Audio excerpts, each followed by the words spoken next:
Good day mga kaputbol, kamusta kayo? Kamusta tayo? So tayo ay mabuti. So medyo matagal-tagal tayong hindi nakapag-vlog at the same time ginagaya na tayo ni Luke sa ating intro mga idol. So ngayon mga idol, ang video na for today's video mga idol, ipapakita ko sa inyo yung nakuha na naman natin na sapatos sa ukay-ukay. At sa tingin ko matutuwa kayo dito at sa tingin ko panalo din kayo dito. Panalo tayo dito sa nakuha natin na sapatos. Isa to sa mga pangarap ko na sapatos mga idol.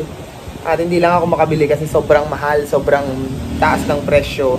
At hindi rin ako makatiming sa ukay-ukay ng quality talaga na pair. Pero today, inside di inaasahang pagkakataon, nakakuha tayo ng napakamura. So, papakita ko sa inyo mga idol kung ano yung sapatos na nakuha natin at i-reveal ko kung magkano yung presyo niya. Yan.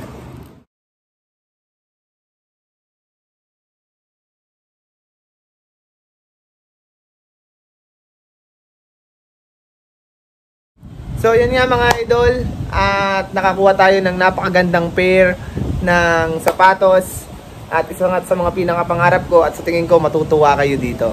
So papakita ko sa inyo. So syempre pag ukay-ukay mga idol, walang box, pero quality yung nakuha natin na sapatos. So ito mga idol ang nakuha natin na sapatos. Ayan.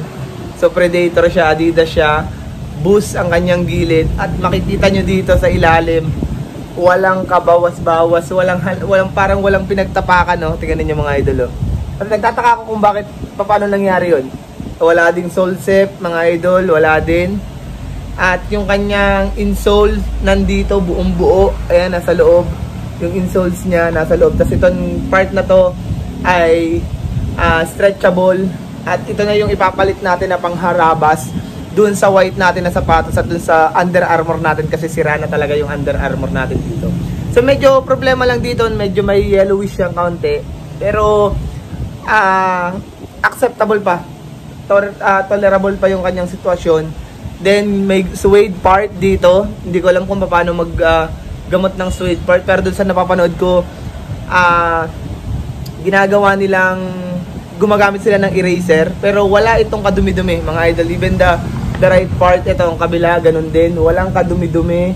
Yun nga lang talaga, yellowish siya. Kung makikita nyo dyan sa picture natin, sa video natin, yellowish siya. Yun lang ang problema natin. Pero yung condition niya, napakaganda. Ayan yung ilalim, yung tongue part, yung loob. At pag sinuot mo siya sa paa mo, napakasarap. Kasi talagang buong buo yung pinakahakap nito dito sa loob, At ang sukat nito mga idol ay 42 talaga. Sukat na sukat talaga to sa atin. So, gustong gusto ko to kasi kung mapapansin nyo to yung buso, ang lambot.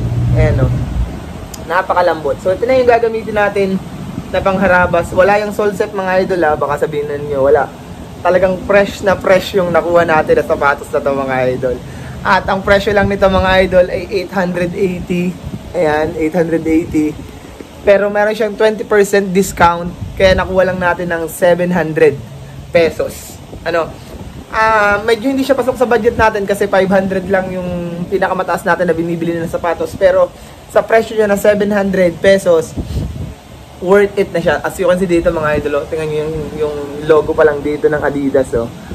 Dito masasabi natin na original talaga to. Masasabi natin na talagang quality pair to. Kasi kung mapapansin nyo dito yung mga tang na to, pag bumibili kayo sa ukay-ukay, usually lost thread na to o luag na. Pero ito, sikip na maayos pa yung kanyang tongue part dito. Ayan yung kanyang Predator, buong buo pang sulat mga idol. Ayan, yung loob, hindi lang ayan, ayan nakikita niyo sa loob. Ito yung insoles niya, buong buo pa din. Hindi ko lang makuha Ayan, buong buo pa, nandun pa talaga. Ayan, nakatahi. Ayan. Ayun pala, yung insoles pa lang wala nito. Parang nakuha na yata yung insoles. Pero yung pinakailalim niya nandyan pa. So lalagyan natin ng insoles para gumanda-ganda. Ayan Then yung pinakailalim, ang ganda talaga. Ang linis pa talaga mga idol. Wala kang masasabi dito sa linis ng sapatos na to. At nakakahanga talaga, nakakatuwa kasi ang ganda niya.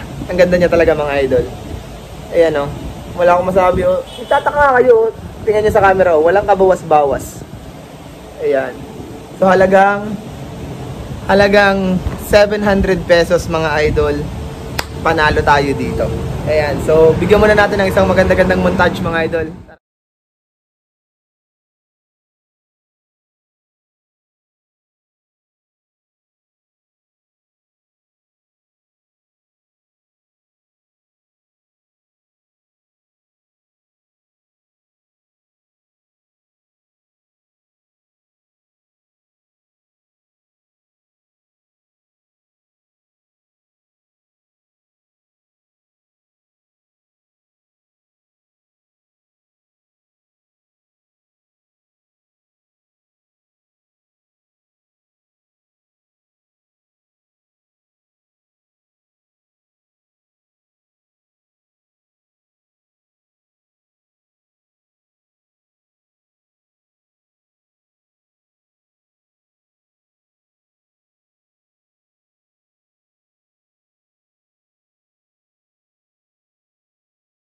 So ngayon naman mga idol, isusuot naman natin para makita kung gaano kaganda yung pagkapit niya sa paa natin.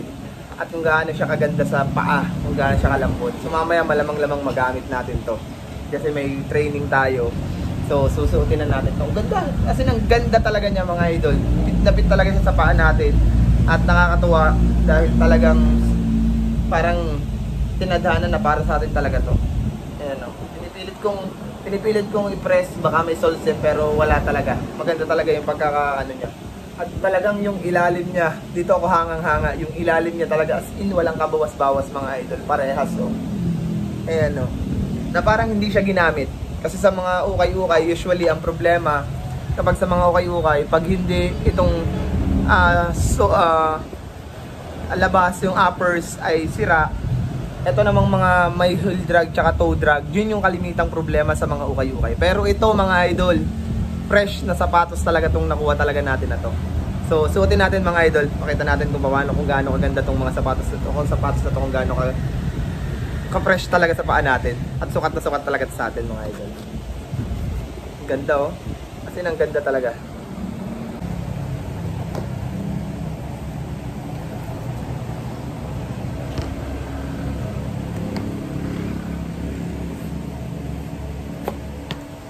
Ayan no, pik na pik pa talaga oh.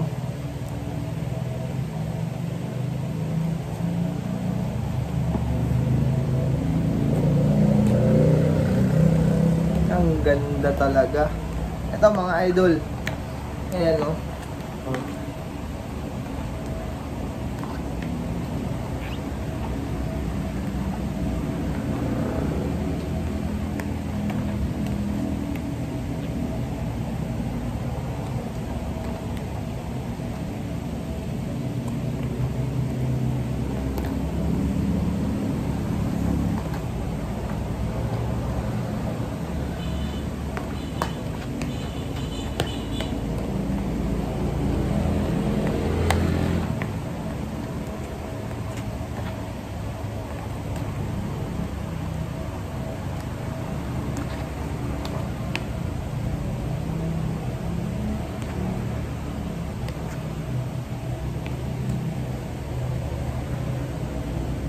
So yun mga idol, at ang sarap talaga niya sa paa. Ayan, hubadin ko na rin muna.